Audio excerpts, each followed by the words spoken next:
చేశారు కదండి. ఏం పేరు మీ పేరు? పోల్సెట్ రాజేష్ కుమార్. రాజేష్ అనే పేరు? నా పేరు రాజేష్ కుమార్. ఏం పని చేస్తావు? నేను ఎల్ఎల్బి ఫైనల్ ఇయర్ చదువుతున్నాను సార్. నీకు రౌడీ షీట్ ఉందా కదా? నా మీద లేదు సార్. ఒక రౌడీ షీట్ ఉన్న వ్యక్తిని సివిల్ డిస్ప్యూట్లో ఉన్న పెండింగ్ సివిల్ డిస్ప్యూట్. ఆయన పేరు, వాడి పేరు ఏం పేరు? పిల్లా రమేష్. రమేష్.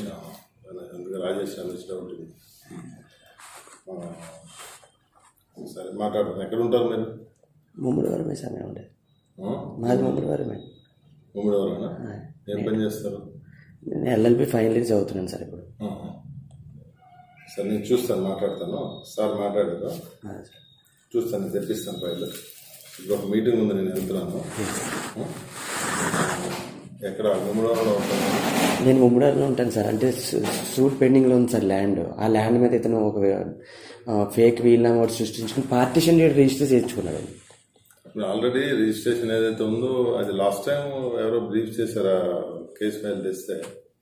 మరి రిజిస్ట్రేషన్ ఆఫీసర్లు అది వాళ్ళు పర్మిట్ చేశారు కదా, అవన్నీ ఉంది. ఒకసారి నేను చూస్తాను, కేసు ఫైల్ తెప్పిస్తాను. వాళ్ళు స్టాంప్ డ్యూటీ పే చేస్తే మేము ఎంతైనా చేయొచ్చు. వాళ్ళ మీద కూడా సూట్ పెండింగ్లో ఉంది సార్. వాళ్ళున్న అంటే ఈయన అసలు టైటిల్కి పొజిషన్ అండ్ ఎంజాయ్మెంట్కి ఈ రౌడీ షీటర్కి సంబంధం లేదండి. రౌడీ షీటరు అది okay, but at the same time legal కూడా మేము చూడవలసి వస్తుంది కదా. అసలు టైటిల్కి పొజిషన్కి సంబంధం లేదు సార్. అసలు లింక్ లేదండి. కొన్ని విల్లు కూడా ఇప్పుడు సూట్ పెండింగ్లో ఉందండి 16 years నుంచి, సివిల్ సూట్.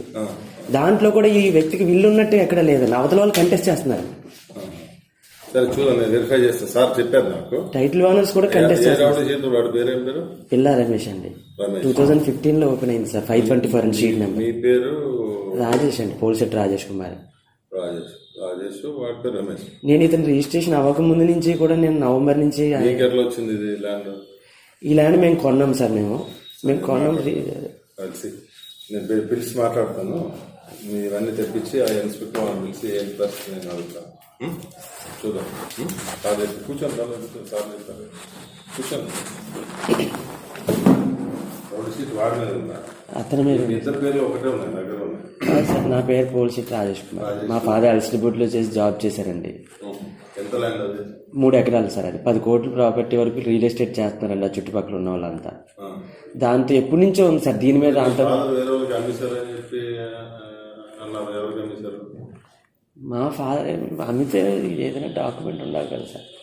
అది ఎవరికి అమ్మిస్తారో డాక్యుమెంట్ ఉందనుకుంటుంది. ఎట్లా ఎంతవరకు కరెక్ట్? మామూలుగా మేము కొన్నాం సార్. మేము మీరు ఎవరి దగ్గర కొన్నారు? బ్రాహ్మణుల దగ్గర కొన్నాము. ఎప్పుడు కొన్నారు? 2001లో సార్. 2001లో ఎవరు? మీ ఫాదర్ కొన్నారు? మా ఫాదర్ కొన్నారు. మా మదర్ పేరు కొంటే వాళ్ళు బ్రాహ్మణులు, మేము కాపులు అండి. వాళ్ళు అడంగల్లో ఫస్ట్ అబ్బాయి బ్రాహ్మణుల అబ్బాయి ఉన్నాడు. ఆ అబ్బాయి అడంగల్లో పట్టాదారు పాస్బుక్ ఇచ్చాడండి. మీరు అగ్రిమెంట్లో ఏం చేయము, డైరెక్ట్ భూమి హ్యాండ్ ఓవర్ చేసేస్తాను, డబ్బులు ఇవ్వండి అంటే మా నాన్నగారు ఇచ్చారండి. 7,08,000 రిజిస్ట్రేషన్ అవ్వలేదండి. ఎందుకు అవ్వలేదంటే సార్, తల్లి భూమి అండి అది. Ancestral property sir. అది ఆడపిల్లలకి హక్కు ఉంది. ఈ అబ్బాయి ఒక్కడి సంతకం సరిపోదండి. అది నేను ఇప్పుడే మాట్లాడతాను, మీరు ఒకసారి చూస్తాను. ఏమనుకోకండి సార్, న్యాయం చేయండి. అంతకు మించి ఎప్పటి నుంచో లాస్ట్ పెండింగ్లో ఉంది సార్. ఇప్పుడు విల్లు పోనీ అతని దగ్గర విల్లు రాయించుకుని రిజిస్ట్రేషన్ చేయించుకున్నాడండి. ఆ విల్లు అయినా తేవట్లేదు సార్ బయటికి. ఇప్పుడు అట్లీస్ట్ 91 CRPCలో మనం సమన్ చేస్తే విల్ పట్టుకుని రావాలి కదా సార్. అవన్నీ చూస్తాం. ఇన్వెస్టిగేషన్ ఏదైతే ఉందో పైగా నా మీద ఏమన్నా 2 కేసులు రిజిస్టర్ అయ్యి ఉన్నాయి. మీకు తెలియదు? నా మీద కేసు అండి. అక్కడ 2 కేసులు ముందే రిజిస్టర్ అయ్యి ఉన్నాయి. నా మీద కూడా అండి 2 కేసులు రిజిస్టర్ అయినాయి పోలీసులు. మీకు తెలీదా? నా మీద రిజిస్టర్ అయినట్టు తెలియదు. ఇద్దరు పేరు మీద రిజిస్టర్ అయినా నేను చెక్ చేస్తాను. కంప్లైంట్ చేస్తారు కదా, వాళ్ళు తక్కువ ఉంటుంది. నా మీద రిజిస్టర్ అయిందా సార్? అందుకే అంటున్నాయి కదా డౌట్. నేను చెక్ చేస్తానండి, పర్లేదు. కేసు నేను చూస్తా కదా, టేక్ పర్సనల్. ఎందుకంటే కేసు అండ్ కౌంటర్ ఉన్నాయి. సంథింగ్ నాకు డౌట్. కంప్లైంట్ చేస్తారు వాళ్ళు కూడా. కేసు అండ్ కౌంటర్ ఉంది. వాళ్ళు హైకోర్టులో కూడా వేసినట్టుంది. దాని మీద కేసు రిజిస్టర్ చేయవలసి వచ్చిందేమో. నేను వెరిఫై చేసి చెప్తాను మీకు. ఉన్నా కదా, ఐ విల్ టేక్ కేర్. సరేనా? మీకు ఆల్రెడీ నాకు డౌట్ నాకు. సరే నేను మాట్లాడుతాను. సార్ చెప్పారు కదా. నేను చూసి చేస్తాను, ఏం చేయాలి మీకు హెల్ప్ నేను అడిగాను సార్, నేను నా మీద కేసు ఉందా అని. ఇప్పుడు అంతకుముందు హైకోర్టు నుంచి డైరెక్షన్ తెచ్చింది నేనండి. 140 కేసు అయితే 2 కేసులు అయితే ఉన్నాయి అక్కడ. చూస్తాను ఏముంది, రిజిస్టర్ అయితే పెద్ద ఇష్యూ ఏం కాదు మీకు. ఏంటంటారు, ఎక్కడుంటారు మీరు? ముమ్మడివాడని ఉంటాను సార్. 3 వాళ్ళు ఉంటారా? ప్రాక్టీస్ చేస్తుంటారా మీరు? ఫైన్ లేదు సార్, ఇంకా నాది ఇంకా పట్ట రాలేదండి. ముమ్మడి వారం కదా? అవును సార్.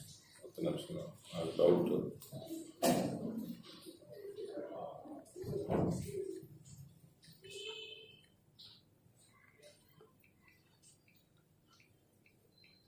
మీకు తెలియదు అది ఈ విషయం, కంప్లైంట్ చేసినట్టు వాళ్ళు?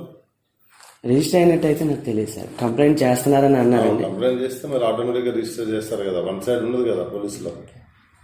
కంప్లైంట్ చేస్తే కేసు చూసి రిజిస్టర్ చేసి ఎంక్వైరీ చేయాలి కదా, మాది బాధ్యత కదా. అవునా? కంప్లైంట్ చేస్తే మీ వన్ సైడే మీరు చెప్పింది కంప్లైంట్ చేస్తారని ఉండదు. అన్నీ వెరిఫై చేస్తారు లీగల్గా, ఎవరిది కరెక్ట్ ఉంది ఏమో. అట్లీస్ట్ కంప్లైంట్ చేస్తే నాకు నేను ఎక్కడ ప్రాబ్లమో నాది తెలుస్తుంది కదా సార్. ఎవరు? నాది కూడా. నేను వెళ్తాను కదండి స్టేషన్కి వెళ్ళి. ఒకవేళ నాదే ఏదైనా తప్పు ఉంటే నన్ను అరెస్ట్ చేయండి సార్. పెద్ద ఇదే నువ్వు అరెస్ట్ చేయమని ఆయన అరెస్ట్ చేయమంటే చేయరు. అర్థమవుతుంది మీకు? ఇన్వెస్టిగేషన్ చేస్తారు, ఏముంది ఎట్లా ఉంది వెరిఫై చేస్తారు. రౌడీ షీట్ని సీల్ చేయడానికి ఉపయోగపడుతుంది సార్. ఇది అంతకు మించి ఏమి ఉండదండి. మీరు ఏదైనా నెగిటివ్ మైండ్ సెట్లో ఉంటే ఎవరైనా చేయలేరు. అర్థమవుతుంది కదా?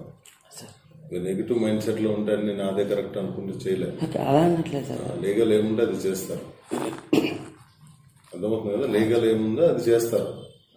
ఇప్పుడు నేను ఒక్కడే కరెక్ట్, ఆయన ఒక్కడే కరెక్ట్, కోర్టు తేల్చుకోవాలి. అది దీని వరకు ఎంతవరకు కంప్లైంట్స్, మీరు ఇచ్చిన కంప్లైంట్స్ మీద వెరిఫై చేస్తాము, ఎంక్వైరీ చేస్తాము. అది ఎవరిది తప్పైతే దాని మీద యాక్షన్ ఉంటుంది.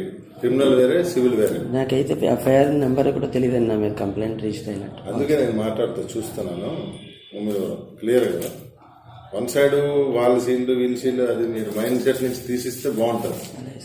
అర్థమైందా? మైండ్ సెట్ నుంచి తీగిపోతే లీగల్ ఏముంటుంది, మీరు సివిల్ కోర్టులో చూసుకోండి. మేమేమి ఎంటర్ కూడా కాదు. అర్థమైంది కదా? ఇప్పుడు జరిగింది కాదు కదా, ఎప్పుడో జరిగింది అది. ఇప్పుడు జరిగిందా? మొన్న 7th జరిగింది సార్, డిసెంబర్. గొడవ అయింది ఆ రోజు? రిజిస్టర్ అయిందండి. గొడవ అయింది ఆ రోజు? ఏమైనా కొట్లాట అయిందా? తోపులాట గొడవ? తిరుగుతున్నారు సార్ రౌడీ షీటర్స్ అయితేనే. ఇప్పుడు కూడానండి. ఈ రోజు కూడా తిరుగుతున్నారండి రోడ్ల మీద. ల్యాండ్ పొజిషన్ ఆక్యుపై చేయడం కోసం అయితే తిరుగుతున్నారు సార్. ఇప్పుడు ఎవరు పండించేవారు అది? ఎప్పుడు నేనే సార్. ఇప్పుడు కూడా నేనే ఉన్నానండి. ఉన్నారు, బట్ మీకు రిజిస్ట్రేషన్ ఏది ఉందా? సూట్ పెండింగ్ లో ఉంది సార్. సూట్ పెండింగ్ ఉండడం వేరే. ఓకే అండి. ఆయనకున్న రిజిస్ట్రేషన్ అసలు వాళ్ళు ఎవరు? ఇప్పుడు 2 ఇష్యూస్. ఒకటి, ఆయనకి రిజిస్టర్ ఆఫీస్ చేసి ఇచ్చారు. రిజిస్టర్ ఆఫీస్ చేసిన రిజిస్ట్రేషన్ టైటిల్ వన్ చేయలేదు సార్. అది పార్టీషన్ చేసుకున్నాడండి అతను. ఎవరితో పార్టీషన్ చేసుకున్నాడు? అతను అమ్మ అని. అది సేల్ డీడ్ కాదు సార్, అది పార్టీషన్ డీడ్ అండి. పార్టీషన్ డీడ్ అయినా రిజిస్ట్రేషన్ ఆఫీసర్ చేస్తే అది వ్యాలిడే కదా. అదేంటి సార్, రిజిస్ట్రేషన్ ఎలా అయినా చేసుకోవచ్చు కదండి. ఎవరు? అవును, అది కోర్టు అది కాదని చెప్పి మీరు వేయాలి. ప్రజెంట్ సిచ్యువేషన్కి ఏం ప్రాబ్లం ఏం లేదు. ఇప్పుడు అతను ఇంజక్షన్ తెచ్చుకుని ఏమైనా రావాలి, కానీ నేను మామూలుగా రావడానికి కూడా అతనికి అధికారం లేదు కదా సార్. చూస్తాం మేము అక్కడ వెరిఫై చేసి పొజిషన్ ఏంటో చూసి ఐ విల్ డిస్కస్ వాళ్ళతో చేస్తానండి. మేము ఏది లీగల్ ఉంటే, ఏది కరెక్ట్ ఉంటే అది చేస్తాం. ఈ నీడ్ నాట్ వరీ. ఫస్ట్ మీరు కంక్లూజన్ నుంచి మానేయండి. కంక్లూజన్ ఒకసారి కంక్లూజన్కి వెళ్ళిపోయారనుకోండి, మనం ఏం చేయలేం. మరి మీరు కంక్లూజన్కి వెళ్తే చట్ట ప్రకారం ఏముంటుందో అది చేస్తాం. ఎవరు? రమ్మమ్మ. అర్థమైందా? రాజేష్.